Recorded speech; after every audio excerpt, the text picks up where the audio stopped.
سرکار مدینہ صلی اللہ علیہ وآلہ وسلم رمضان المبارک کے آخری اشرا میں اعتکاف فرمایا کرتے تھے ہر سال، حتیٰ کہ ایک دفعہ رسول اللہ صلی اللہ علیہ وآلہ وسلم ایک سال آپ نہ کر سکے تو اگلے سال آقا علیہ السلام نے یہ 10 دن کی بجائے رسول اللہ صلی اللہ علیہ وآلہ وسلم 20 دن اعتکاف فرمایا۔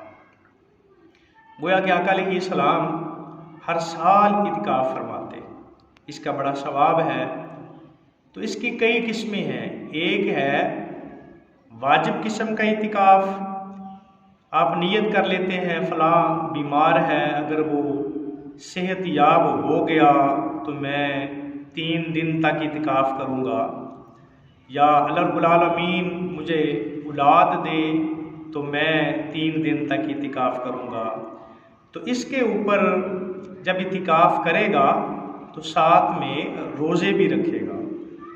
اور دوسرا جو اعتکاف ہے وہ سنت کفایہ ہے، جسے آپ کی محلہ کی مسجد میں اگر ایک بندہ بھی بیٹھ جاتا ہے تو آپ سارے کے سارے بری ذمہ ہیں، وگرنہ سارے کے سارے گناہ گار ہوں گے۔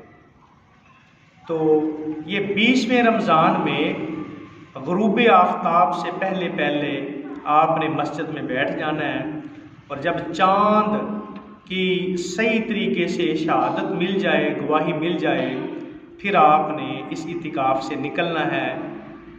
اور باقی ہر دفعہ ہر وقت جب آپ مسجد میں جاتے ہیں اعتکاف کی نیت کر کے چلے جائیں، جتنی دیر آپ مسجد میں ٹھہرتے ہیں آپ کو ثواب ملے گا۔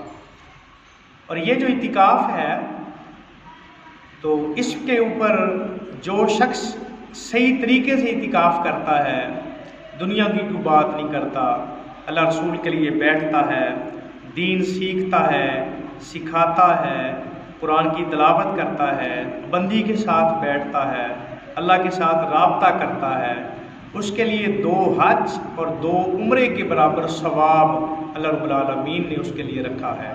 اس لیے جب کوئی شخص اعتکاف بیٹھے تو وہ اس چیز کا خیال کرے کہ کسی قسم کی دنیا کی کوئی بات نہیں کرنی، اپنا موبائل فون یہ چیزیں ہر چیز ترک کر دے، ان کو چھوڑ دے اور صحیح ارادے کے ساتھ اعتکاف کرے، کیونکہ اسلام میں سب سے جو نرم و نازک چیز ہے وہ اعتکاف ہے۔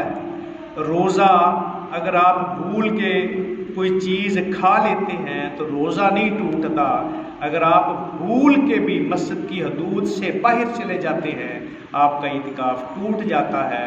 کسی بھی صورت میں آپ مسجد سے جب بغیر شرعی عذر کے علاوہ جب آپ مسجد سے نکلیں گے، مسجد سے خارج ہوں گے تو آپ کا اعتکاف ٹوٹ جائے گا۔